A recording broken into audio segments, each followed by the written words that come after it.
Your father is the most valuable person in your life.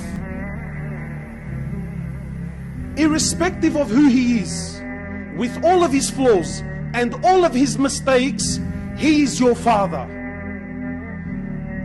And I don't know what else to say. How do I say it in a way where, brother, you know your father? He owns you. You know your father? He owns you. You know what he owns you means? He owns you. He owns your clothes. He owns your shoes. He owns your money. You know your money? If your father, I'm not encouraging fathers, I'm just giving you, if your father took every single dollar you own, you have nothing in front of Allah. You have nothing in the Islamic courtroom. You have nothing, because he owns you. He owns your wealth. He owns your clothes. He owns everything about you. He owns you. That's your dad. And don't ever think in your life that any man on this earth will ever love you and care for you and want goodness for you more than your father. Impossible. I'll challenge anyone.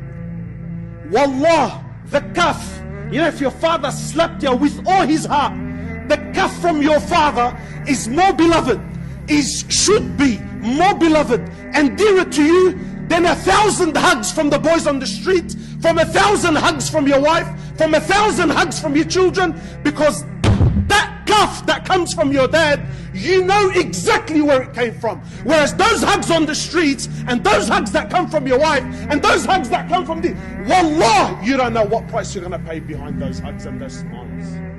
But whereas with your dad, you know exactly that when he whacked me, as much as it hurts, you know it came from the core of his heart for your goodness only.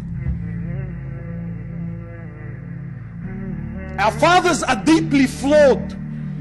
No one is perfect. Sometimes your understanding of deen is 10 times better than his. But he's your dad and he owns you. Wallah, the shoe that your father wears, the shoe that he wears, you should put it and wear it on your head like a crown. Not because of the value of the shoe, may Allah raise you all in ranks, but of the value of the one that wears it.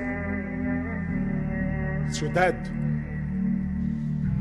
And it is unbelievably selfish that a young man comes and says to me, but why can't I do what I want? Wallah, brother, I got news for you.